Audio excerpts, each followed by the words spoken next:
interfaith dialogue. I think that was a concern, and how to do that, I'm not quite sure how to do that. The use of the media, forums, we're still trying to figure it out too in the Interfaith Alliance. So I just think we need to help each other, support each other, the various interfaith groups, to continue to reach out beyond our own memberships and groups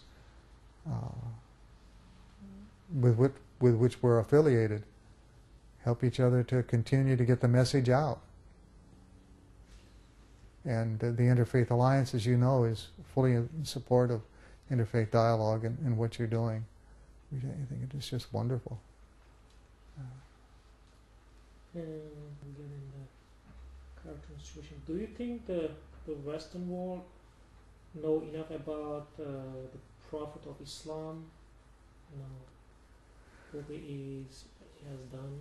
Do you think they have enough knowledge? No, I don't think so. I think there's a lot of misunderstanding about Islam and the Prophet. And I think that's coming out now in terms of the way the cartoon issue is being handled and the discussions about that. So what do you think about the cartoon issues in a sense of the freedom of speech on one side and a picture stupidity on the other side?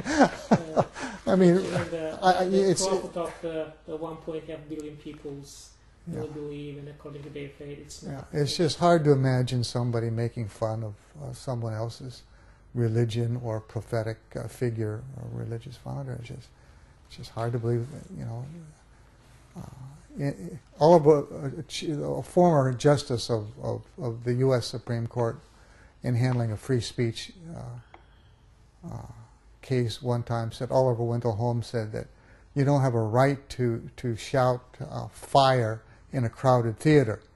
And what he was saying is that there are limits to free speech, that there's a responsibility that goes with free speech. And I think that's my response to the free speech issue, is that there's a responsibility that goes with speech. I think it was abused in this case.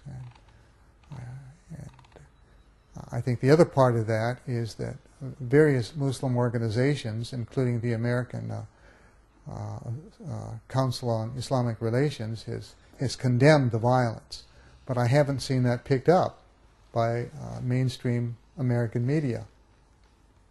And that seems to be always the case. When a Muslim group denounces violence, it's never picked up by the other media.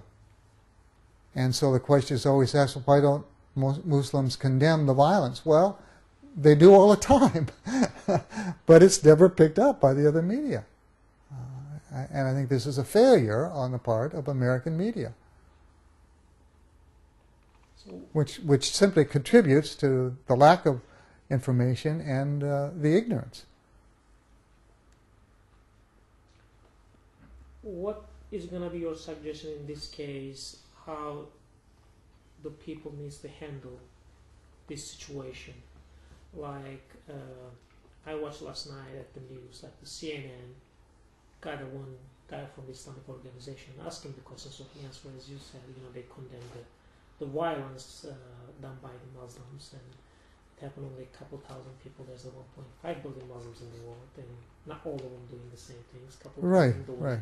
And they said also they are all condemned that and against that actions. And we following up our own sources from Turkey or the other Islamic media and the news. They all saying the same things, or the Islamic scholars and the leaders still saying the same things. It's not appearing there, but the CNN showed that. But no matter how I was watching the Fox News, there was any Muslims, like 3-4 Americans, and they were asking the same question: why the Muslims doing the violence, and why all the Muslim world is silent about it. So this issue is going on in that sense. What's going to be your advice and suggestion to both sides to handle this situation today? Well, I would like to see American media be more responsible in their reporting and do some in-depth work on this issue. To groups such as our own, I think we need to speak out, write letters to the editor,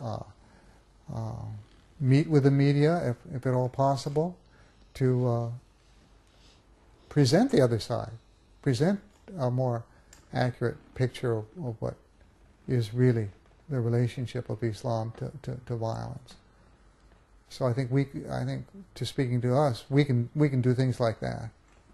What's going to be your message to the Muslims as a Christian person, particularly as a Christian faith person, in this particular issue? We need to reach out to each other. The liberal voices within each of our faiths. We need to work together and to help each other, because the extremists in each faith strengthen the extremists in other faiths. Political and religious extremists support each other, even though they may not intend to, but they end up doing that. So that extremism and violence that is expressed in one religious tradition simply supports the hardliners in another tradition.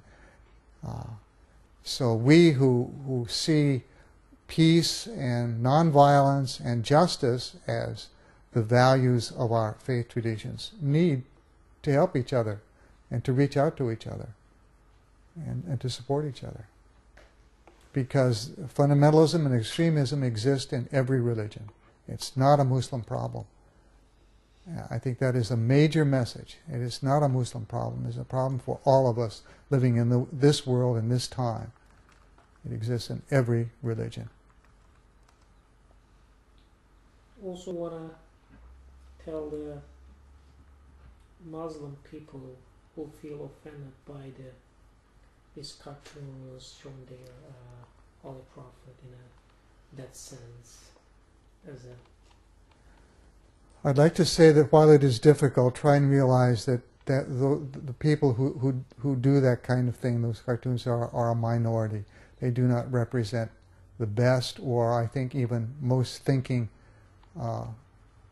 people of faith, and that there are people out there of other faiths who understand the wrongness of this and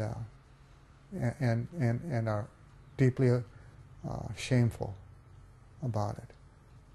And we extend our deep apologies